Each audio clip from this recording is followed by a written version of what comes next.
Okay. Gonna go ahead and call the meeting to order. If I could ask everybody to please stand for the pledge of allegiance. I pledge allegiance to the flag of the United States of America and to the republic for which it stands, one nation, under God, indivisible, with liberty and justice for all. Roll call, please. Chris Buckman, Yes. Brandon Earl, Yes.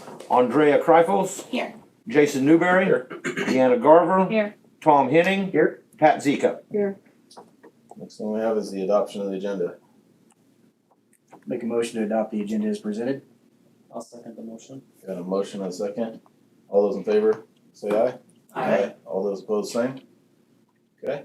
Recognition of patrons and staff. Adam, anybody sign up? No to this evening. Okay. So moving on to our first discussion item. First and only discussion item. The revenue neutral rate 2022-2023 budget and the building district needs assessment. Yes, so, this is a little bit different than what we've done before, so, all, boards across the state are, having to go through a new process that was a legislative, process that was put into place for this year. And so we are gonna do the best we can, but we are all in the same boat here and, this is all new for everybody. And so basically, how I kind of see the meeting going, we are going to go basically briefly in your packet. You received all the information on both the needs assessments that our administrators worked on. We got them back in early August and had them start on this work while they were also trying to put their buildings together. So that got thrown on their laps pretty quick, and so they've been working on that. The elementary buildings all work together because they're all trying to achieve common goals and try to come up with similar thoughts that would benefit all of them, since it is all tied to a district budget, not a building budget. And then also each of the buildings also did a state assessment review, which was also in your packet. The state assessment reviews are on the 2021, this was specifically laid out in the legislature to do the 2021 state assessments, which was the fun year where we were in remote most of the year or half the year for our elementary students, and then 3/4 of the year for our high school students. So, but that is what the legislature has for this year, so that means that next year we will be doing the 21-22 data for this particular thing. So all of that is in there, and then at the end of that, we need to fill out essentially a Board of Education assessment review, and so that is the final statement for you guys to put your thoughts together on that piece. So after we are done with that work, and we've tried to put as much of that together for you for thoughts and ideas, and not speaking for you at all, but just try to put that together so that you have the information in front of you. And then after that, Randy is here, who works with us on our budget every year and has done an amazing job for us for a lot of years now. Appreciate him. He is here to discuss the revenue neutral rate and the budget with you. After this initial discussion, we need to have this discussion first in case anything comes up that would affect the budget. So to get started, as you got to look through the, and we can really do this however the board wants to, but we'll just have general conversations. If you want it in more detail, then we absolutely can. But we assume you don't want us to read it to you word for word. When you look through the building assessments, or the building needs assessments, was there anything that you noticed that you felt like that the administrators did not address, or anything that you feel was missing or out of place, or anything in the needs assessment piece of it? I know there's a lot of information in there you had to comb through, so. Each school actually had 2 tabs to fill out. No, go ahead. So you'll see that there's one that says needs assessment, and then the other one is state assessment review. So they filled this one out. This gives you a lot of their building information, and as you go down, They have notes on the side. All of the elementaries filled out theirs exactly the same because they worked as a group. But the middle school and the high schools are different. Whenever these are completed, these are not the budget and the revenue neutral rate do have to be published in the paper for 10 days prior to our budget hearing. But this information actually gets posted on our website after the board has completed their thoughts on it. So, anything in the needs assessments?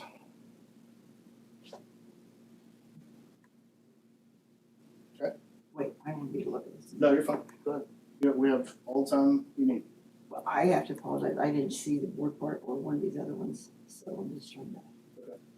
What I'm curious about is anywhere in here in the high schools, does it say, can you just share the high schools with me?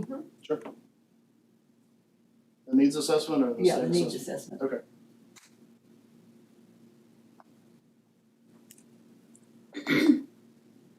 What are those two different numbers?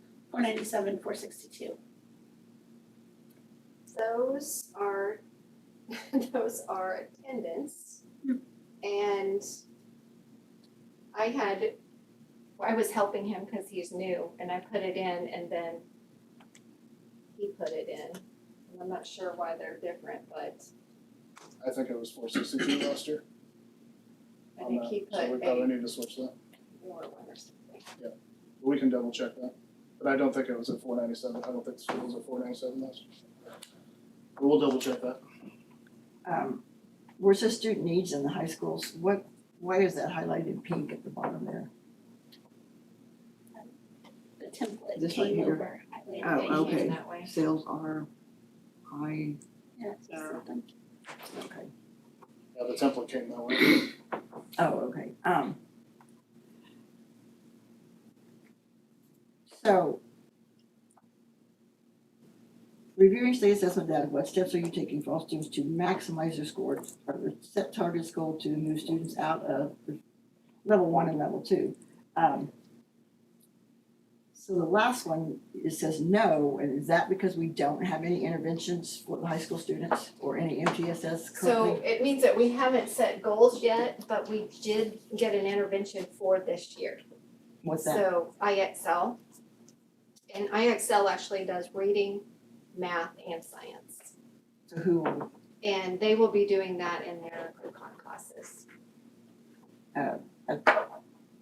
at their level? I mean, will tier 1 do their, I mean, tier So 2 it- and tier 3 will be, Yes, so there's a diagnostic that they take at the I've seen beginning and then it puts them at their level. And we also have, we have a district-wide IXL account. Mhm. But we found that when we had our training for IXL, it not only does that for intervention, but it connects to our new revealed math curriculum and it connects to our new reading curriculum. So the reading and math teachers also have an opportunity, within the chapters that they're doing, it gives recommendations on ways to review those skills and they have those skills in there too. So it's our first year, so we're gonna keep track of how our students do with it, and then at the end of the year, decide if this is the intervention that we wanna stay with. We, at superintendent's advisory, we had several teachers asking us about it because they tried like trials of it. It was also on TASN's list of approved interventions. And so we ended up getting a district, license with ESSER money for summer school. And then we're gonna continue to use it all year long. So that's how we ended up with IXL. is the time, is the same time for tier 2 and tier 3 equivalent to the times that the elementary kids have to have? You know what I'm saying, like, tier 3 kids have to have intervention and then they have to have an extra intervention. Is the time completely different for high school And kids? Or is it- that's probably where we're at right here, is right now we have, equal time for everybody. And it would be during their Crucon time if they need it, but we haven't really made goals yet, and so forth. They've been meeting this week, trying to figure that out. So, I mean, I just found out last meeting that we didn't have MTSS at the high school, so how are these kids tiered? How are you going to, put them in their tiers or, That's what they're discussing. The BLTs are working with that and trying to decide how they'll do that. But right now, it adapts to their level anyway. So even, no matter what tier they're in, they're gonna get practice in the area that they're in and have activities that build their skills. and the crew-con teacher's gonna be able to answer the questions and help them and, So every teacher was trained this week. We're hoping so. why haven't we had MTSs? It's has been a weakness for a while. That's why we put it as a district goal this year, because. I know, but it's been mandated. I mean, we could have been called on that, couldn't we? I mean, it's a mandated thing, and we've gone to TASM forever in classes and I mean, I know we've struggled at the middle school the last 2 years to find time to fit it in, which I think this year with the new, adding that program, BRAC-Quest, I think it is, that's gonna help a lot. But I just wanna answer, why haven't we done high school? I mean, Yeah. just to say we haven't and it's a weakness isn't a good answer for the public, for No, I anybody. don't, what I'm saying is we have done it in the past, but these last few years we have not, has gone off so I don't have a great excuse for that. I'm telling you. We have that no intervention teachers there at the high school. Correct, we do not. Yeah, it's all, it was designed originally to all be in crew-con based off of the schedule, and so if the board's interested in heading towards intervention teachers up there, then that's something we can look at in the budget. I think we need to know the number of kids in each tier, what percentage of students are in tier 2 or tier 3, but,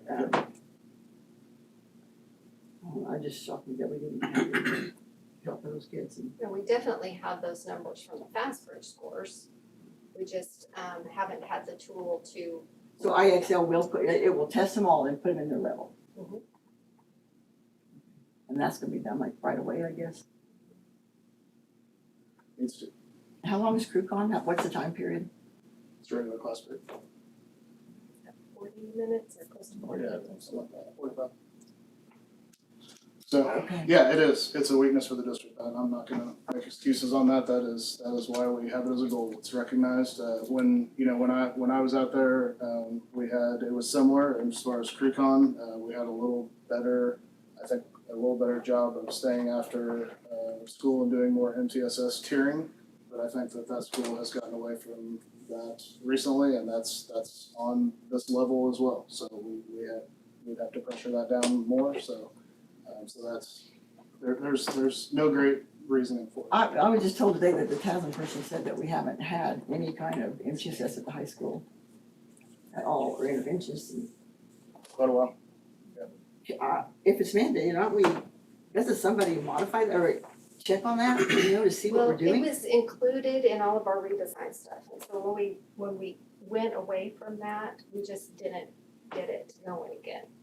So that was, I mean, we had to rebuild our curriculum and everything else, and so it's been a few years of building that up. It's just hard to think that we're trying to raise our graduation rate and we're trying to make sure kids get a certificate or. And Tasman told us that the problem was in the core, that's what they told us. So we fixed the core, and now we have an intervention to help those that are not successful still with the core. I guess we'll just have to watch that. Yeah, and that's why it's a goal, so we have to report that out to you at the end of the year. Let's not wait till the end of the year. I mean, that's. No, I'm saying overall it's a district goal, so that will be something we'll work on throughout the year, but yeah, we can. It'd be nice, next month to find out how the testing went, how many kids are in tier 1, tier 2, and tier 3 at the high school. We just don't hear that. Get that to you.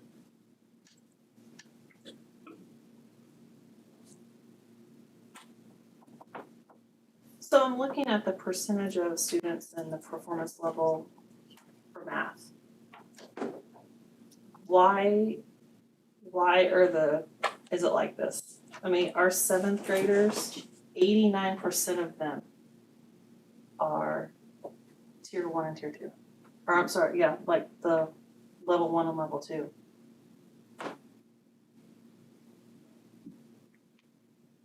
That's I mean, like, if you start at grade 3 and go all the way to grade 10, it gets worse. like each year it gets worse, what's happening with the curriculum, or what's happening to make the scores do that? We've had, We reviewed those numbers, that's why we have a new core that we're implementing this year for 6 through 12, and that's our new rebuild math.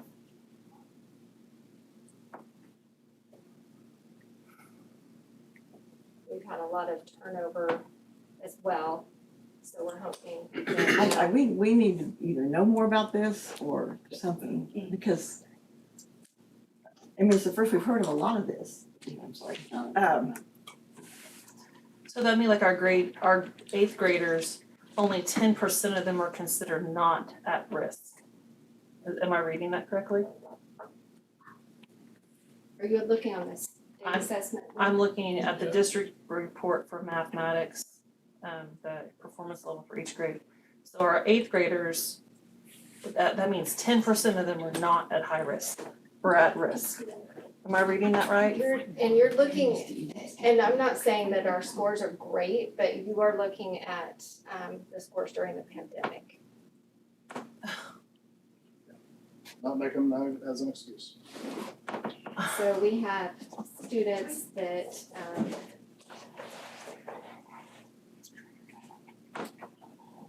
that were missing school or being taught online when they weren't used to it. And it did hurt. Like missing school, I brought up truancy every year.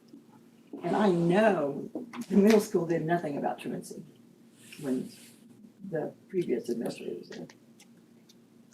And didn't do anything about it, about truancy. When you have elementary, when you know, elementary teachers are knocking on doors and getting them there, I don't know about high school. And board policy says we should have a report every month on student assessment, student scores. It's got a name, right, but it's basically similar, so. Okay. So we just don't ever know what's going on with the kids, the scores, that's our job. And it's just been frustrating to me.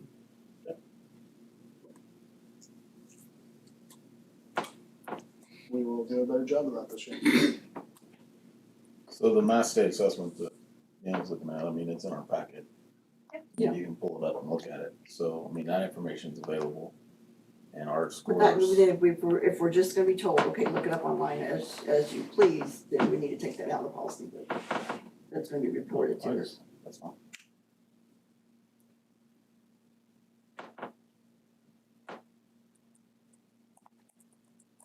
I guess I'm curious what reported means then. I mean, if they give us Just told us, information, you know, tell us what's going on, what are we doing to help these kids, and, you know, our scores are like this, you know, tell us what this means. What are we doing to address it? So, and we have new curriculum to address that. So we have been aware that our math scores needed help. And like I said, Tasman said that we had a core problem in some of these areas. So we have replaced our core, and we have excellent curriculum. We've got a great group of teachers teaching it and working hard to. Teachers that will be in the classroom and not out on special sports events. We have very dedicated teachers that are excited about the new curriculum and excited to get started. I think we had a core problem for a long time. I think that has been fixed, just within getting math this year.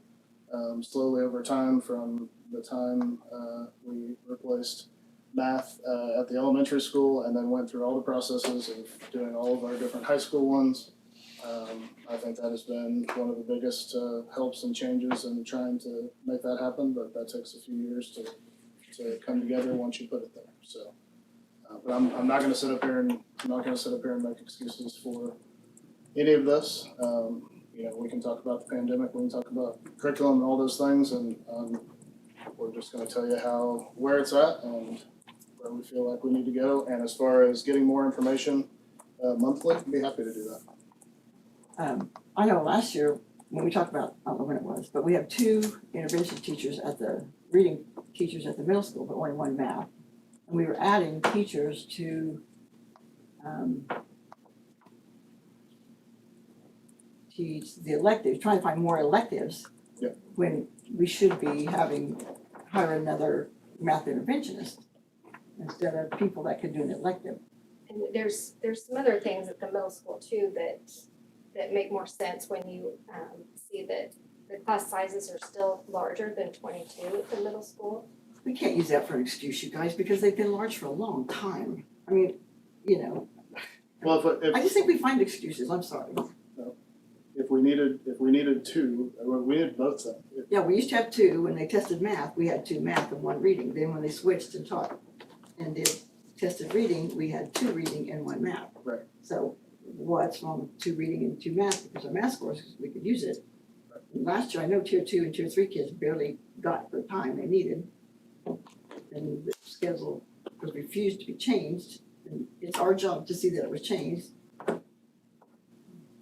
I think it's our fault. I think it would be, you would need 2 people then. I think that there was a need for another electives teacher based off of class sizes. When those numbers were put down on paper, it takes 6 teachers to have a class And at any that's, given Adam, time. that's because the way the schedule was redone when Jason came. Because it worked before that. Well, we have new So- administration now, so we'll see. I know we do, but I'm just saying, I mean, I brought that to attention lots and lots of times. Nothing, you know, it just, oh, it's okay, you know, just, it's frustrating. I'll be So- quiet like a leave anyway. No, you're fine. What I'm saying is we would need both. I have to go after 7:30. I'm not mad, I'm not. I just think we would need both in that situation. If we're gonna add another teacher in intervention, then that's a separate decision from the electives. But I think we would need both, if that's the case, so. So if you have to leave at 7:30, that's pretty quick. So is there anything on the board portion of this assessment that you would want to Why, weigh in since on? I'm on a roll here, you know, I know last year, Kendi was where they were a targeted school. And Jillian came and asked she knew a person that would come and would do intervention work for very little money. And she was told by YouTube, she couldn't have that person. And one of the reasons was, what would it look like to the other schools? And she said, well, I'll just go through the school board. And you're like, no, you won't do that. So she dropped it. So, do you remember that conversation? Yes, I remember the conversation. I think that conversation went different than that, but I'm not gonna throw Jillian under the bus on camera. Yeah, I So, think but I'd be happy if for it came between, never mind. Yeah, that conversation did happen, but it went a little bit differently than that. So, I didn't like Jen, can you shrink that down a little bit, like go from 100% to, there you go. So you can see a little bit more. Thanks.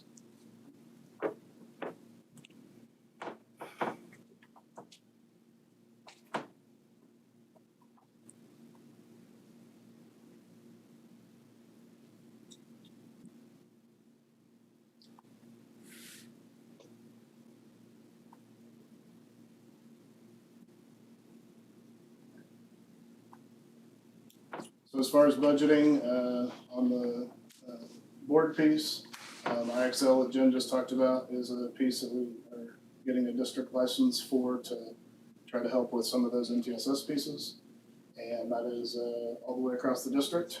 And then trying to connect plan of study issues. I had talked to you about the ISS teacher at the middle school, so you know the background of that without me having to say it. And then the elementary, same thing with IXL, and then also, Jen, you wanna talk about letters training real quick? Yes, and in my board briefs, I talked about letters a little bit, and we have 2 of our own elementary teachers who got certified as trainers, and now they're training our teachers in letters and the science of reading. So that is, it's not a reading program, it's actually just understanding the science of reading to help them to be better reading teachers with any curriculum that they have. So it's a 2-year process, and we have it set up so that they have those presentations during our in-service days. And I've also been working with Baker to help them to be able to get a couple of college credits for it, and they could also add a Crusader credit for that. Aren't some of those an expense? I mean, So we got a grant for that. They are expensive. but I mean, the teachers will have an expense, or they'll have to do on their own time. Yes, Okay, so how are they gonna be compensated for that? We're working on that. we're working on that. And I can let you know that, that's not the final Because decision. I know hasn't college been made. credit, but are we gonna, I mean, that, which is great, are we gonna pay for that for them? That'd be, you know, We can't pay for the college credit, but we might be able to compensate for out of, school time. cause I mean, it's a great program, I mean, I know what it is, I don't think we can ask them,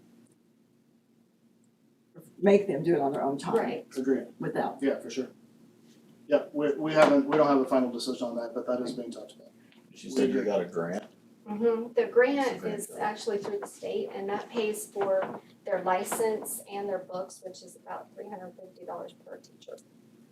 And we have 33 teachers doing it.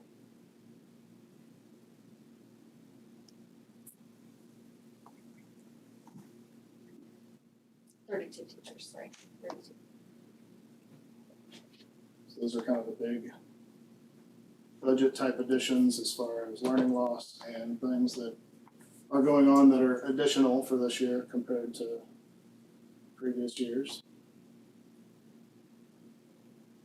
So if we were doing this in previous years, it might have the new math curriculum, it might have some of the things that we were working on at the time, but for the upcoming year, these are connected to this budget. These are the kind of the things that we put down as ideas for the board.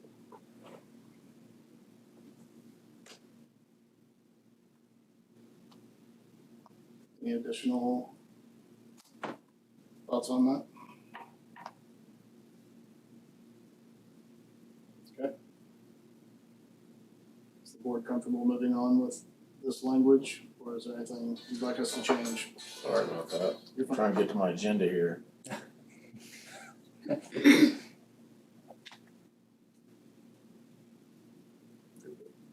so just so you know, and we can talk about this as well if you want to hit us up after the meeting. This is not something that gets published in the paper, like I said, this is something that goes on our website and is available for our public to view on the website. And so they can see where our assessments are and the connections to the budget. And obviously, this is a living, breathing document, just like all the others. It's gonna change year to year and be. Yep, no, we'll be doing this a year from now, this is always gonna be connected to, which it's a good piece, I mean, to me, it brings up some of these conversations tonight, it allows you guys to see that and then connect that to the budget, exactly what is going on in the district as far as learning loss and how we can make that better. Any other thoughts, discussion on that? Okay, so we will step down from that and I'll bring Randy up to discuss his part.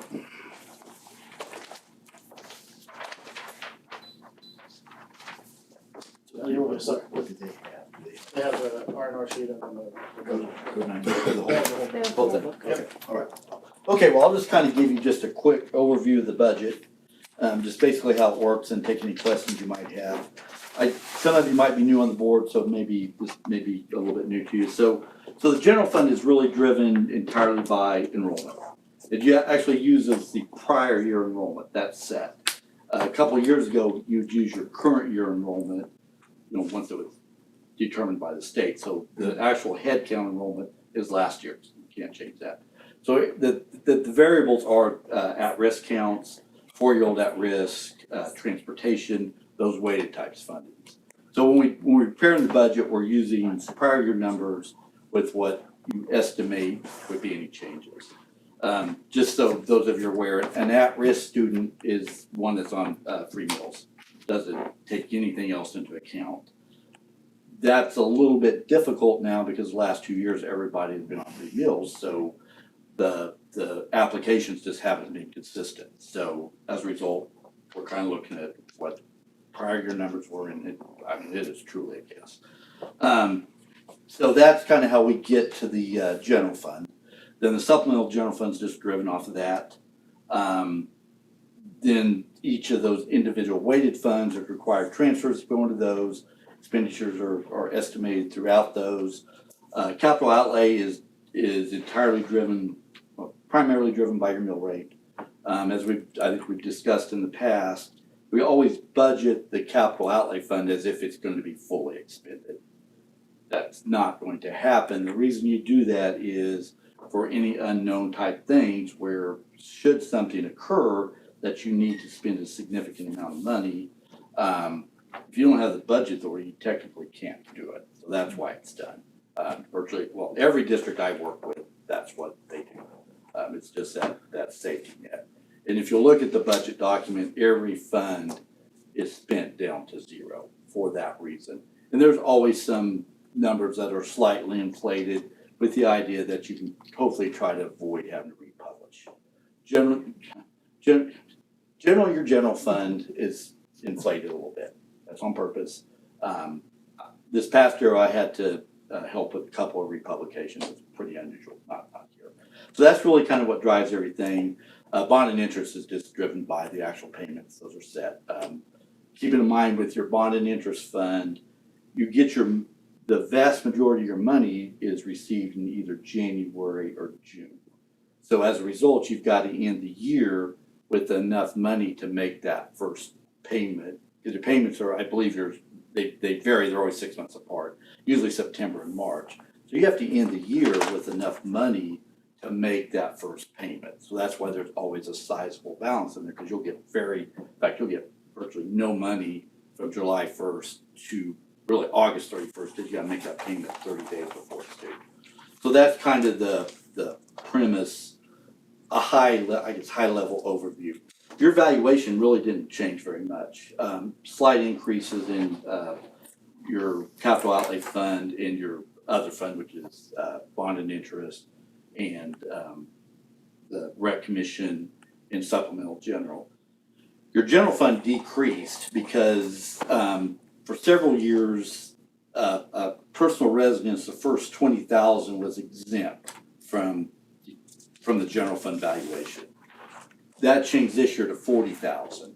So as a result, your general fund valuation for a homeowner went down, your total valuation. So as a result, a homeowner with the same 20 mills, now they could have had an increase in their valuation, so that 40 may not be as much as, like if it had stayed level.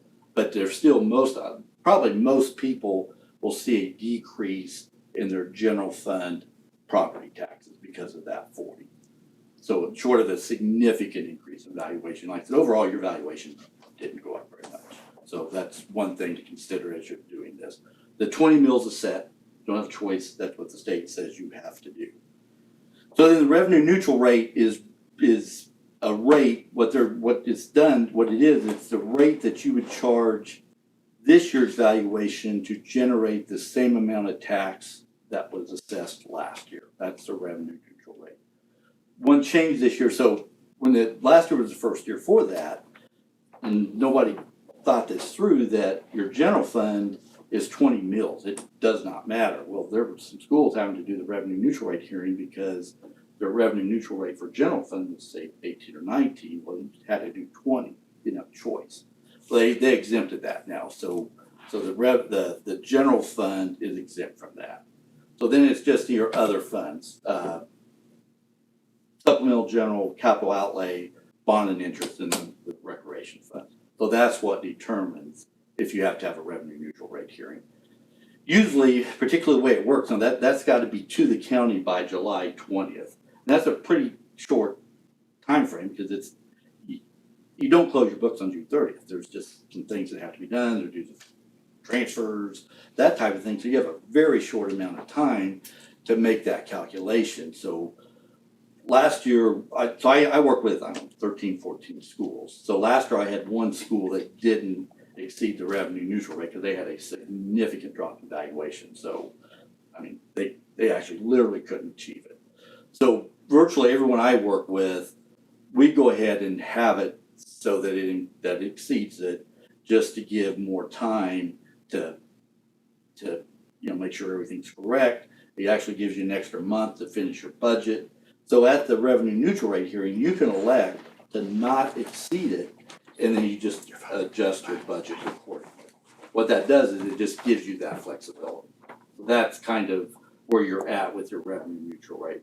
Usually your supplemental general fund, that's kind of a key part of funding your overall budget. The general and supplemental general fund are, for all intents and purposes, are basically the same thing. There's a few little distinct differences that you can't use the money for. So as you look at your overall budget, that's kind of what you're basing everything off of those two. Capital outlay is the most easily adjusted because it's just simply based on that mill rate. So that's kind of the quick overview. Now, this year, you actually don't publish your revenue neutral rate. That went to the county, and you probably by now have received a letter in the mail from the county listing all the various taxing entities within where you live, and it'll indicate if they're having a revenue neutral rate here. And because of that, you don't publish the revenue neutral rate certificate. That took care of that. So the only thing you have to publish is your notice of hearing for your budget hearing. It has to be published 10 days before the budget hearing, which is going to be on September 12th, so it's got to be published by September 1st. You really, based on that revenue neutral rate, you're going to have to publish your budget based on what was in that. You can then on September 12th, you're going to have a hearing for the revenue neutral rate. You're going to have a hearing for the budget. And then you're going to then, during your board meeting, you will either pass a resolution to approve or not approve exceeding the revenue neutral rate.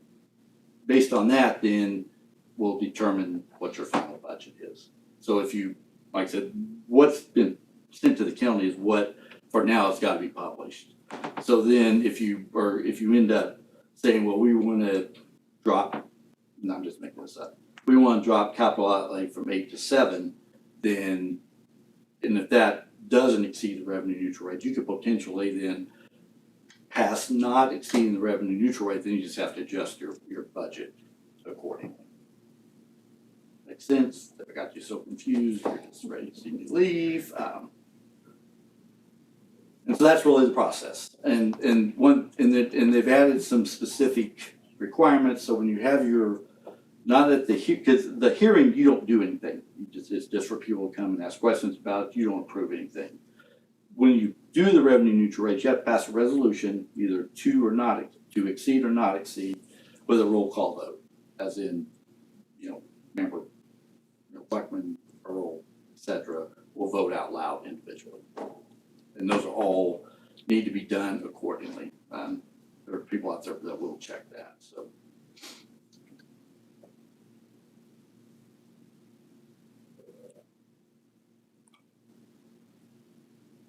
Anything else? That's the question process. Okay. So what I'll do now after this, because once again, the whole what's that called? That you just did. Needs Needs assessment. Yeah. I don't do any of that. So it kind of needs to at least be presented before you publish.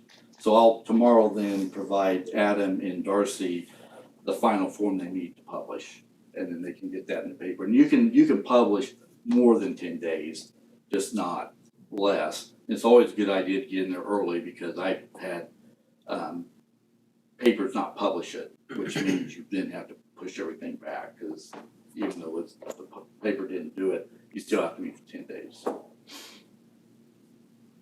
have a question.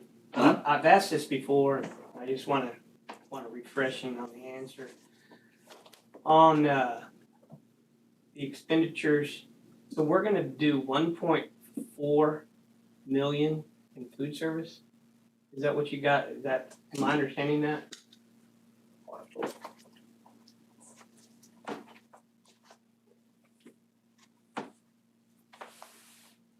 Yes.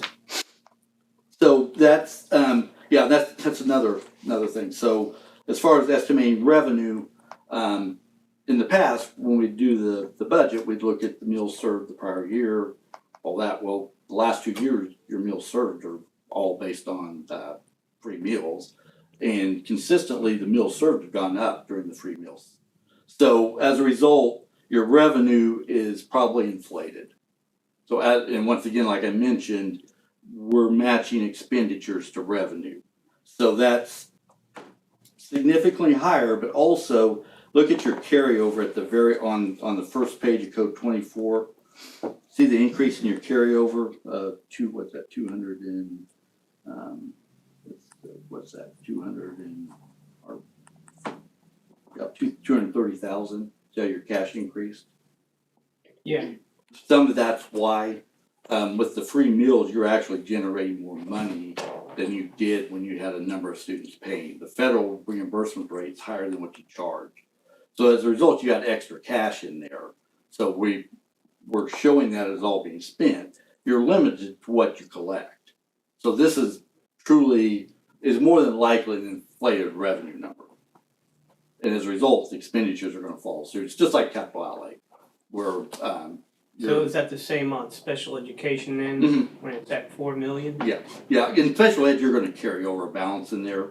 If you'll look at the carryover balance, this is showing that you expend all that, but every year you're carrying somewhere it's dropped a little bit, 300 to 400,000, so you could knock 300,000 off of that and you get apples to apples. You're always gonna show that you budget everything within the fund.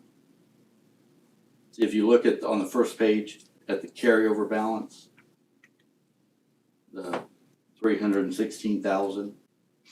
So we're showing that if you take that 316, because more than likely you're gonna end next year with about 300,000. So if you take the 300 off the 4, you're at about 3.7 again.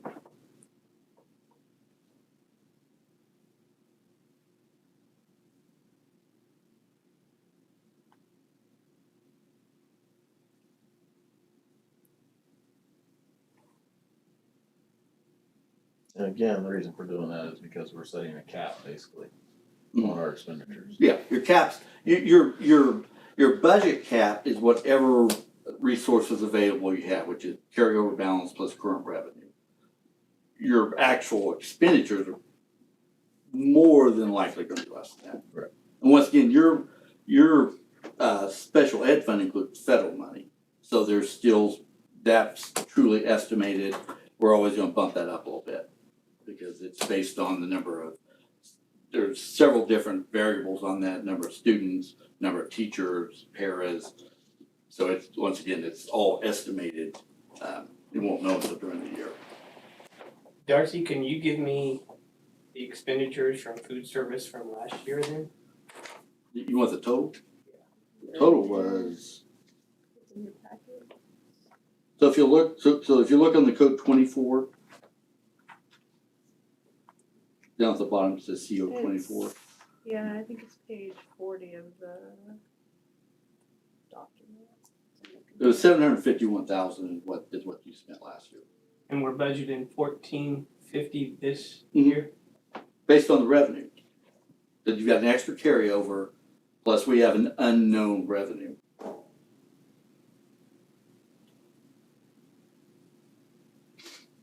If you don't get the revenue, you're not going to spend the money.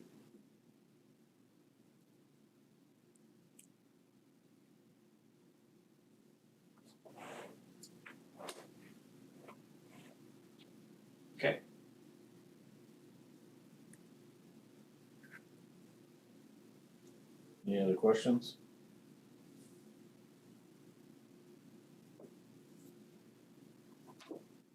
Okay. Appreciate you taking the time. Right, you bet. Thank you, Randy. Mm-hmm.